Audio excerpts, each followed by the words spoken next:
Hello guys, and welcome to this video. Now, very excited to be sharing with you my first thoughts on the SSK001, the new Seiko 5 Sport GMT. This is the first one I've got, and I'm sure I'll probably pick up the other colorways soon enough. I'm a bit late to the party in terms of reviewing this because I've been away recently, so apologies you haven't seen so many videos from me on YouTube, but I have been active on Instagram. That's at Seikomodsdubai. But I was very keen to get my hands on one of these and very excited to modify it as well. Now later in this video you'll actually see a few different mod options I've got lined up, and I've been doing my research. I've been watching other videos on YouTube. For example, Loomshot's video was extra helpful in terms of what you can and can't do with this model, but I have come to a few design ideas which I'd like to share with you later on. The other thing I'm going to do is actually show you some straps, because the standards watches all come on this Jubilee bracelet, which I'll discuss in a minute, but I have lined up a few extra straps here which I'll share with you as we go. So join me as I show you my first thoughts here, and we'll see some interesting modifications as well. So here's the watch on my 7 3/4 inch wrist. I find that this one does have a bit of presence. I think it might be that very glossy, reflective bottom part of the bezel insert that's almost like a mirror. This is really cool in real life, especially on your wrist in different light conditions. It really plays with the light. It always gets you looking at that dial. The dial as well is very plain. However, what I'm quite happy to see is that really quite tall hand stack. I'll show you that in a close-up in a minute, but there does seem to be quite a lot of depth to the dial, especially with the Cyclops, which I'm not totally sure about yet.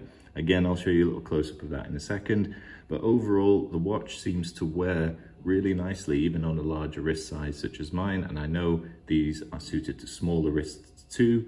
Very small lug length, same basic size as the 5KXs we are very used to.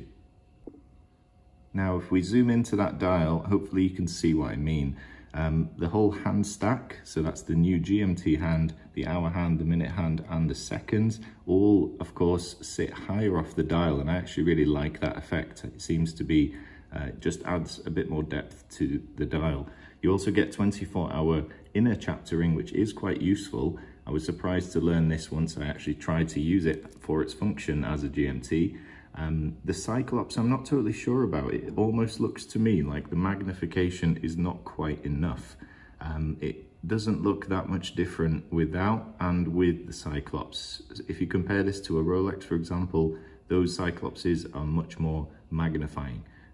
So I'm not totally sure if I really like it or not. I won't be doing any mods with the Cyclops anyway, just because the parts aren't available yet or aren't easily available. So it'll take some time for us to get Cyclopses on our mods. But anyway, as a standard watch, this is fantastic. It really is a great watch as a standard watch, and Seiko definitely have improved a lot here. The bezel material is Hardlex glass, so it's pretty much the same as the crystal. It shouldn't scratch too much, but it will scratch over time. It is super reflective, but I like that. It makes the watch appear a bit bigger. What else have they done? Obviously the new 4R34 movement that's inside here. I like that they've also included, of course, the instructions for that, the new documents there. I'll show you a quick operation of the movement as well. The other thing I really like is this bracelet. This is a Jubilee bracelet and is almost the same design as most of the aftermarket bracelets I am accustomed to. Much better than the original Seiko bracelet. A little bit of movement, but perfectly solid. It doesn't have screws for the links, it has the standard pins. But to be honest, how often do you really resize your bracelet? So if you've got a simple tool to do this yourself, or get a jeweler or a watchmaker to do it for you, it's a one-time thing, so that doesn't really bother me. The end links are perhaps slightly more solid than they are a lot more solid than the standard Seiko ones. They seem to fit the case really well. and they could be a bit more solid in that when you remove the bracelet, you will find the end link sort of falls off, rather than a bracelet like this, where it is actually attached with a screw. These end links are sort of in between that. Either way, they fit really well, and I love, finally, Seiko has a taper. This is the exact same taper. It goes from 22 down to 18, I believe the buckle size is, and thankfully they've finally done that. And that is one thing that I really didn't like about Seiko bracelets before. They never tapered. Perhaps some of the Jubilees did, actually, but I haven't seen a Jubilee from Seiko for a long time, so that's great.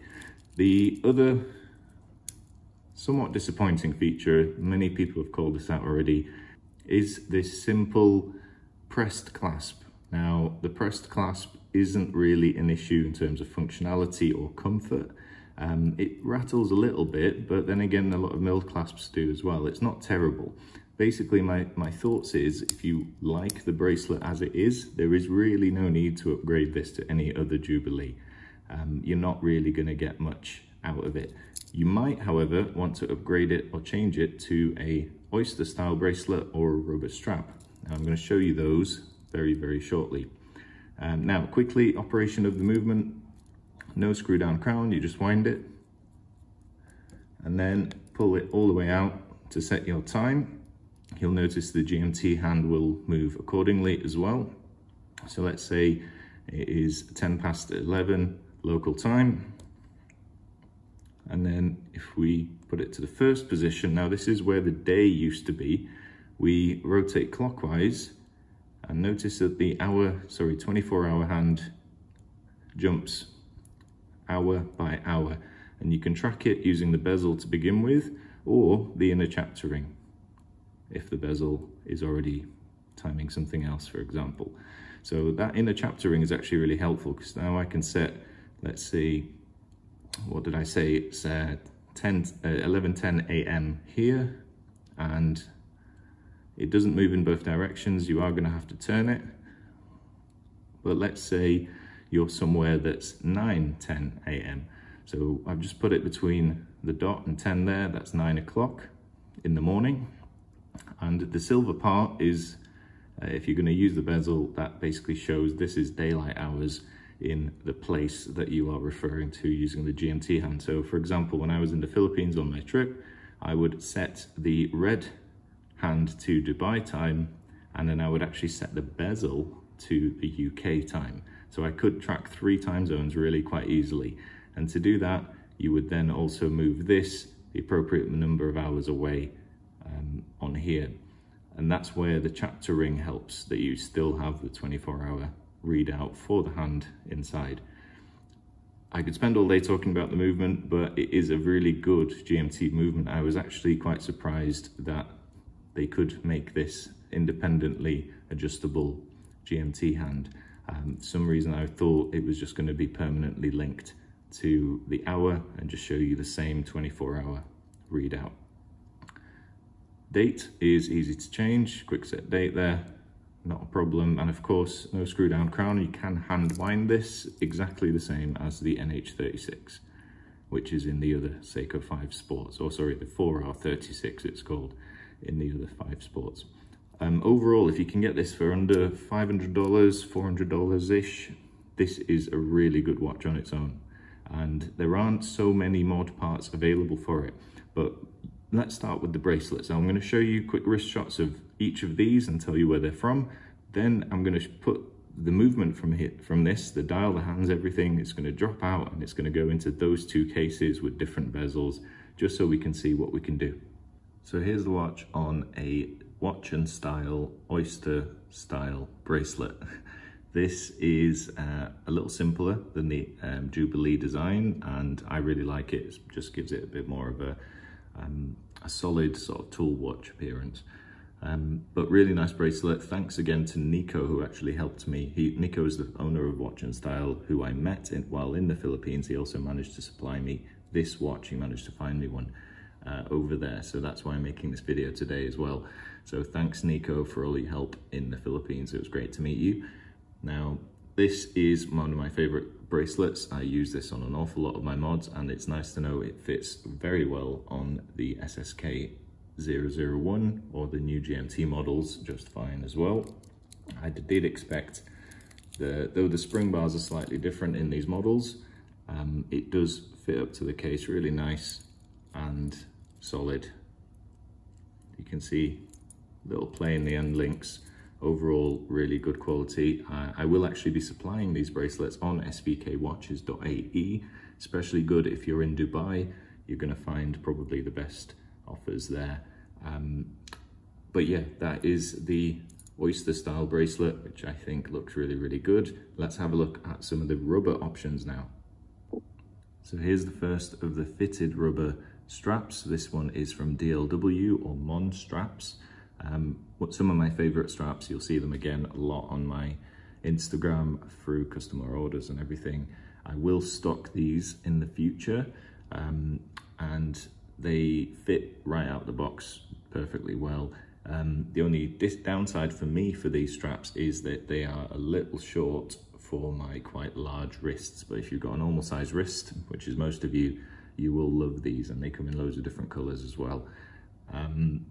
But yeah, perfectly well fitted. Just use the standard spring bars that come with the watch when you're fitting them.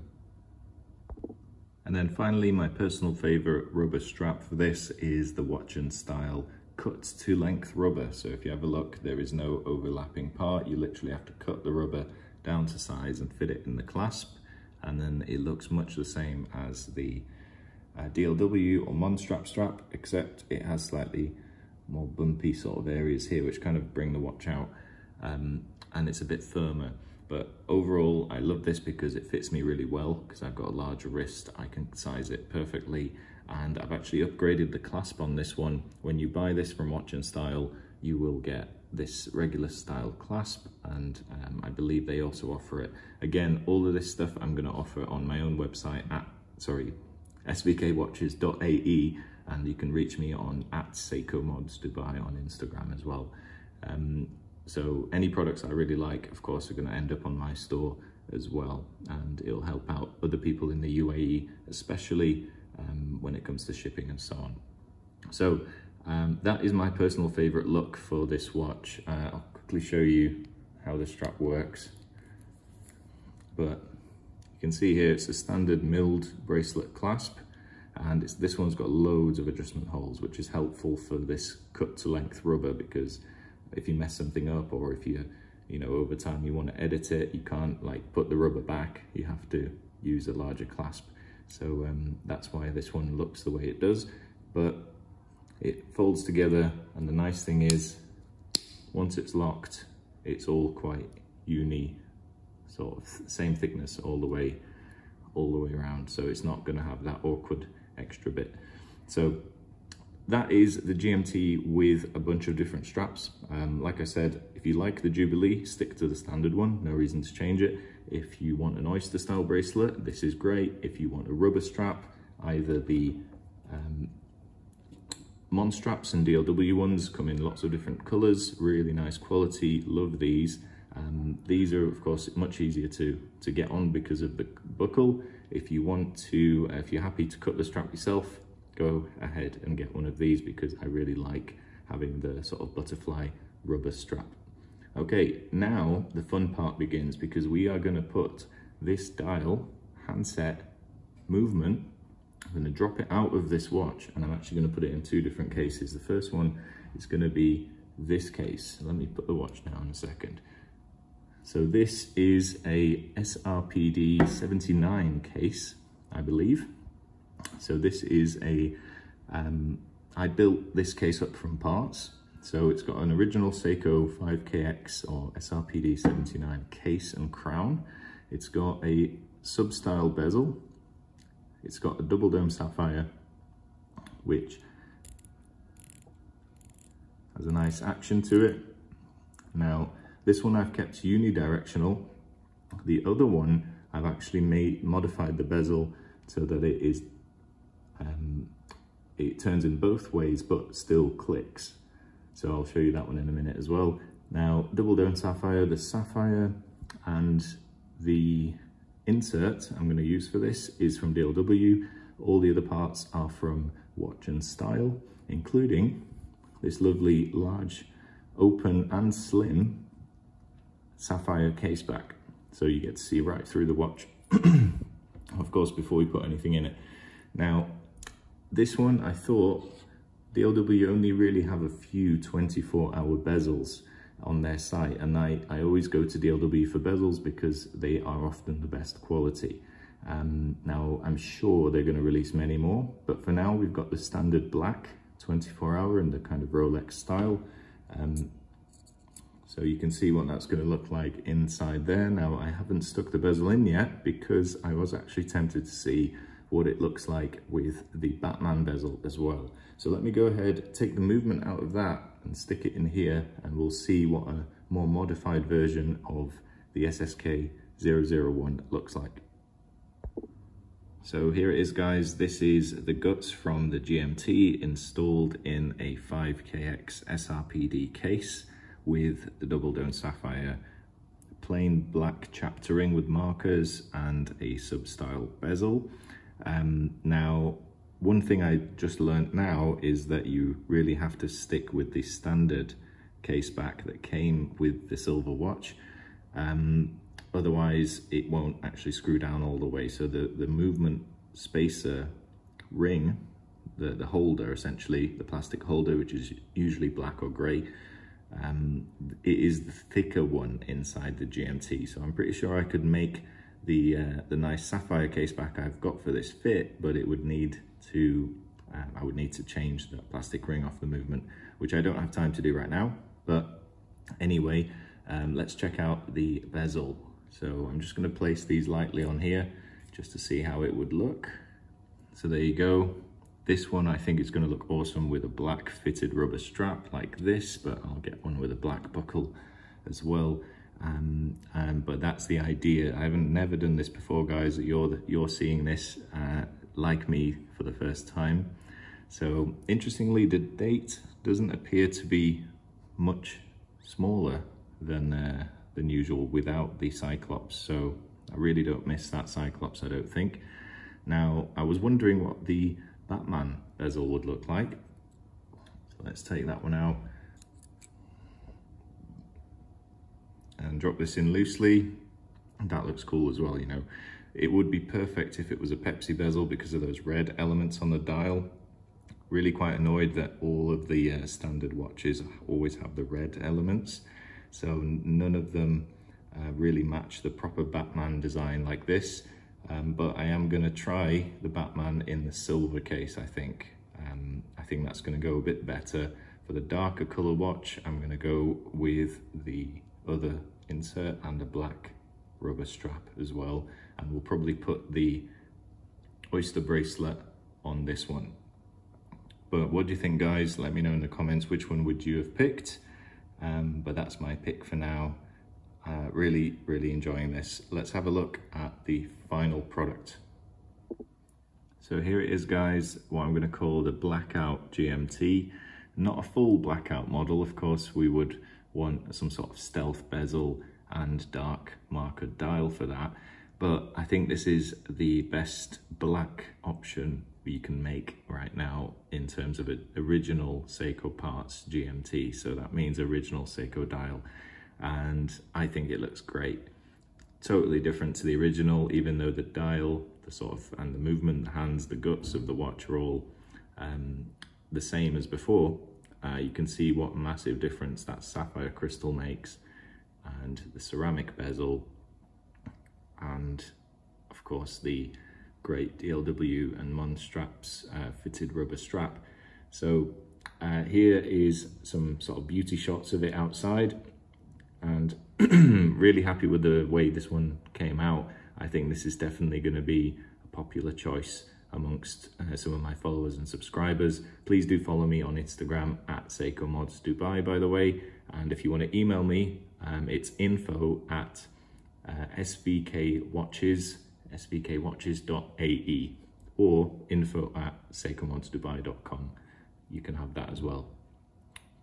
So I will be offering some of these for sale soon. I just need to find a good supply of the base watches, and these are definitely going to command a premium because so much of the original watch has to change. And I'm sure in the future we will have other parts options as well. Now, let's have a look at the other option, that is the Batman I have lined up too. So here it is, the Batman mod. Now, I personally really like this one. I think this is my favorite of the two so far. Now, of course, you might think, oh, I wish it had a blue 24-hour hand. And fortunately, that will be possible very soon. Mod Mode Watches has GMT hands already, including the blue arrow type that's on the Batman. However, you're never going to get away from that red text on the dial either, and I actually quite like the fact that this keeps the original Seiko hands, the Seiko case.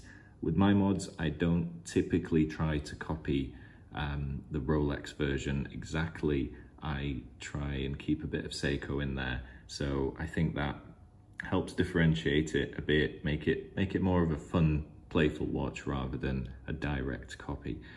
But really happy with this. The gorgeous finishing on the bracelet fits the case. I know it does because I've used this case 100 times before, and it's so nice to see that GMT movement finally in the lineup for Seiko. Seiko really knocked it out of the park with these 3 releases. I'm expecting many more colors to come as well. Now, this one I've gone for a brushed chapter ring. I wanted somewhat minimal kind of style. Don't really like, though it was useful, very practical, but I don't really like the numbers on the chapter ring or any kind of markings on there. A little bit harder to read and use this one, of course, but I think it's worth it for that nice clean look. And honestly, this was crying out for a Pepsi bezel. If I could have done it, I will have. The only reason I haven't done it yet is because nobody makes a good quality Pepsi bezel in 24 hours. Lucius Atelier, you'll see a video on the proper Pepsi I did before. Theirs is only 12 hours, so it wouldn't work with this movement.